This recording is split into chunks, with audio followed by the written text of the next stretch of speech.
Bonjour, bonsoir, j'espère que vous allez bien. Je suis content de vous retrouver. Aujourd'hui, on parle de vertèbres, on parle de la santé de la colonne vertébrale, de soulager les douleurs, de garder sa mobilité. Vous le savez, les conseils que je vous donne aujourd'hui ne remplacent pas les conseils d'un professionnel de la santé. Je vous invite d'ailleurs à aller en consulter un. Vous allez trouver aussi beaucoup d'informations et des exercices peut-être que je vais vous donner, que je vous donne sur ma chaîne, dans mes livres, notamment mon livre 99 façons de soulager les douleurs au dos et au cou, et aussi mon livre Plus jamais malade, mon approche globale pour un corps en santé. Est-ce possible de faire de la course à pied quand il y a un ballonnement des disques intervertébraux?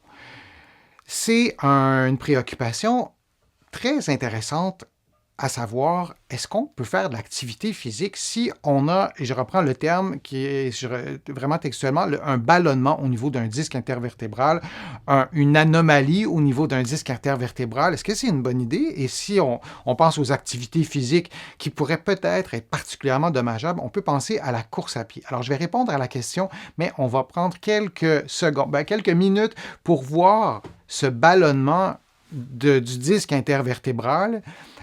Qu'est-ce qu'il y en est? Ce n'est pas un terme médical qu'on utilise pour décrire la hernie discale, pour décrire la santé du disque intervertébral. Vous voyez différentes formes d'altération du disque intervertébral. Le disque, c'est cet anneau fibreux que vous voyez, on le voit très bien, c'est l'anneau fibreux qui est plus à l'extérieur. Et au centre, c'est quoi? C'est du gel. Donc, un gel qui est ni liquide ni solide et qui sert et qui est essentiel en fait à la fonction, au rôle principal du disque, c'est-à-dire d'amortir les chocs. Si je saute et j'ai un disque avec du gel à l'intérieur, et j'en ai plusieurs entre chacune des vertèbres ou presque, on aura un rôle, oui, un effet amortissant qui protège notamment le dos. Le disque a d'autres utilités aussi, mais je vous en donne une. Donc, lorsque le disque s'abîme, on peut avoir le gel va changer de position, va se déplacer. La deuxième illustration en partant de la gauche, on voit que le disque et la qualité du disque, elle est altérée. Je vais vous montrer l'illustration, la même illustration, mais en plus gros. Donc, le disque est endommagé au centre. Et si on se déplace maintenant à l'illustration qui est complètement à droite, on voit qu'il y a un bombement. Alors, dans la question de l'internaute, on parle de ballonnement. Peut-être que ça pourrait référer à l'illustration du centre, parce qu'on n'a pas la même forme que l'illustration qui est complètement à gauche. Et dans la partie à droite, au niveau de la protrusion, là, on a vraiment un ballonnement. Moi, je vais comprendre la question et je vais répondre à la question comme si on avait un disque qui était dans la situation du milieu ou dans la situation qui est complètement à droite. Et je vais vous le montrer aussi, et j'agrandis l'image, aussi dans l'autre plan de l'espace, parce que c'est ce qui se passe. Alors, les images, évidemment, correspondent. Alors, on voit qu'au centre, le disque prend plus de place. Il y a aussi un ballonnement. Je ne sais pas si c'est clair pour tout le monde, mais on voit que le disque est plus large, dépasse un peu la partie osseuse qui est au-dessus et en dessous. Et dans l'image de droite, et je pense que j'ai dit à gauche de façon erronée plutôt dans mon propos, mais je parle bien de l'image à droite où c'est écrit protrusion. Là, on a un ballonnement qui est encore plus gros et vous voyez le gel qui se déplace à l'extérieur, ou un peu plus à l'extérieur. Vous le voyez dans l'illustration du haut et dans l'illustration du bas. Alors, si on reprend les mêmes illustrations que je vous ai montrées tout à l'heure, mais en vous montrant aussi les deux plans de l'espace, alors on voit que le gel du disque peut vraiment adopter différentes positions. Et quand on parle d'un ballonnement, on penserait que c'est peut-être plus la deuxième et la troisième illustration, c'est-à-dire où le disque est endommagé, où on a une protrusion. Alors, ça ressemble à ça. Et si on regarde maintenant à quoi ça sert, un disque, je vous le disais, c'est un amortisseur, comme dans une voiture. C'est fait pour être comprimé. Et si, moi je ne suis pas mécanicien, mais on peut se douter que si on avait une force exceptionnelle, on prenait un amortisseur d'une voiture et on l'étirait, ça ne serait pas une bonne idée pour l'amortisseur, mais pour le comprimer, comme on dit ici au Québec, l'amortisseur est capable d'en prendre, est capable d'en absorber. Et quand on fait de la course à pied, il y a des impacts comme dans le sens de compression. Donc, le disque est fait pour ça.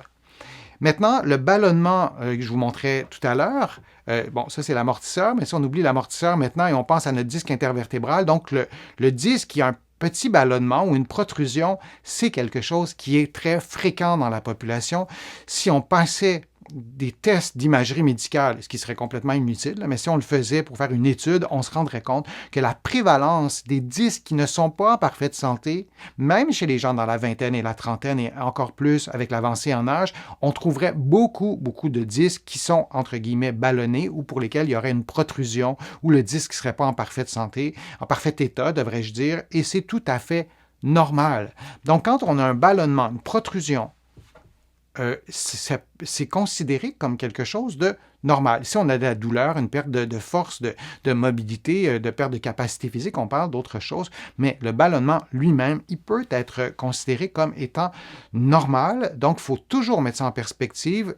Nous, les professionnels de la santé, on souhaiterait, consciemment ou inconsciemment, que nos patients soient dans un état parfait et parfois on cherche peut-être un peu trop la perfection et de se rappeler qu'on est des êtres imparfaits et avec l'avancée en âge, c'est tout à fait normal. Et il y a des gens qui vont mourir avec des protrusions, ils n'auront jamais eu mal au dos de leur vie. Et s'ils ont des douleurs, ce ne sera peut-être même pas lié à ça. Alors, par rapport à la course à pied, ce n'est pas une contre-indication stricte en présence d'une protrusion discale.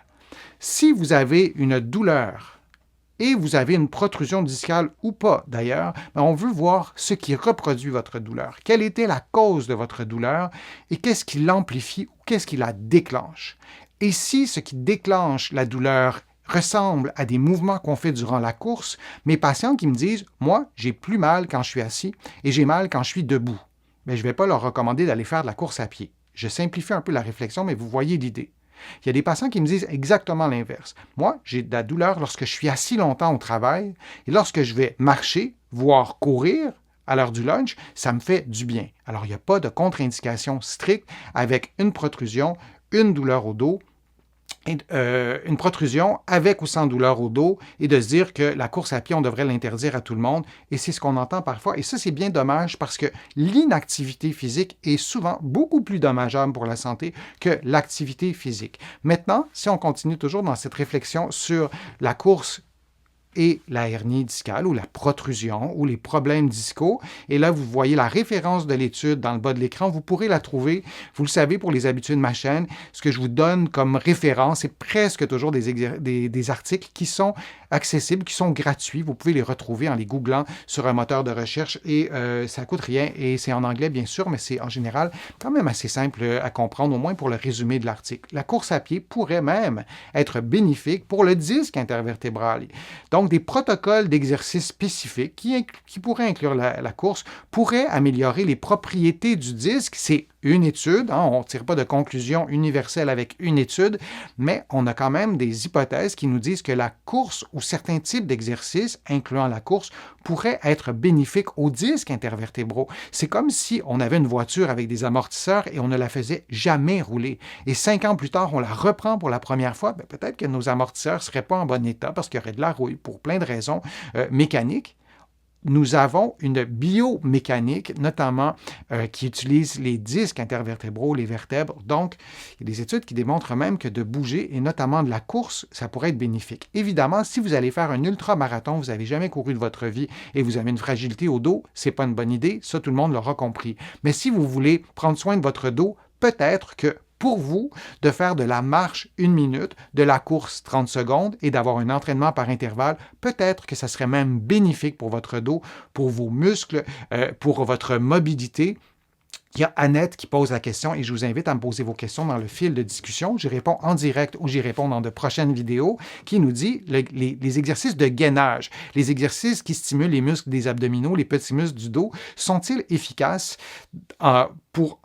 il manque peut-être un mot, en cas de douleur au bas du dos?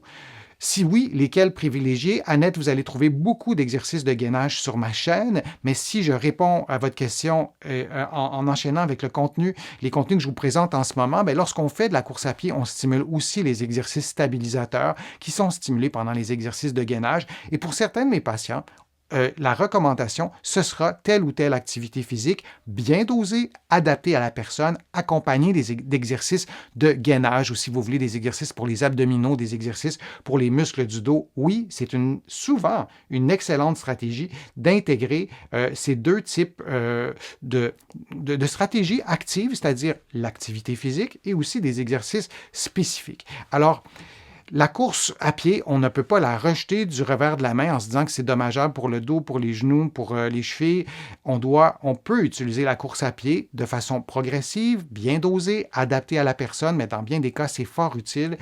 Et la course à pied, comme je le disais, devrait toujours être pratiquée en respectant les principes de progressivité, que les disques soient en parfait état ou non, parce qu'on a souvent le réflexe inverse, on se dit, moi j'ai passé une imagerie médicale, et il y a des compagnies privées qui offrent de passer plein de tests gratuitement pour voir si tout est correct, mais on peut avoir des disques en parfaite santé et après une évaluation clinique, un examen, la mobilité, la force, l'équilibre, etc., parfois on arrive à la conclusion que ce n'est pas une bonne idée pour cette personne-là de pratiquer la course à pied tout de suite parce qu'il y a des lacunes dans ses capacités physiques, dans sa force, par exemple, qui devraient être retrouvées, reconstruites avant de passer, par exemple, à la course à pied parce que c'est le sujet de la question. Et souvenez-vous que vous n'êtes pas obligé, je répète, de courir un ultramarathon. Vous pouvez pratiquer la course à pied par intervalle. Lorsque vous pratiquez la course à pied, c'est bon pour votre système cardiovasculaire, pour l'espérance de vie, pour la santé du cerveau et aussi, c'est ce que certaines études ont démontré, aussi pour le bas du dos. Alors, est-il possible de faire de la course à pied quand il y a un ballonnement des disques intervertébraux? La réponse, c'est oui, dans bien des cas. On doit, idéalement, si on a une douleur au dos, avoir une évaluation d'un professionnel de la santé, mais le ballonnement, comme je vous l'ai décrit, si on traduit en termes médicaux, la protrusion discale ou un disque qui n'est pas en parfait état, tout ça n'est pas une contre-indication pour pratiquer la course à pied. Je vous remercie d'avoir été là. Je vous invite à visiter mon site web, le www.denisfortier.ca. Vous allez pouvoir y faire une contribution si vous le souhaitez, une contribution financière, mais aussi une contribution par clic. Vous allez pouvoir trouver comment faire. Ça m'aide à continuer à vous présenter autant de contenu. Je suis toujours ravi de le faire. Sur mon site web, vous allez trouver aussi un blog avec beaucoup d'informations. Tout ça est gratuit. Vous allez pouvoir vous abonner à une infolettre.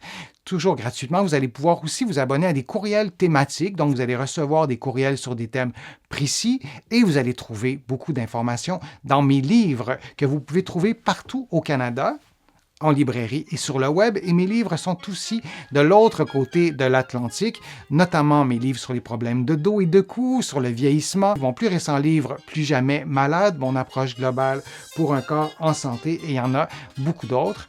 Alors, je vous dis à une prochaine fois, à un prochain direct, à une prochaine vidéo. À très bientôt.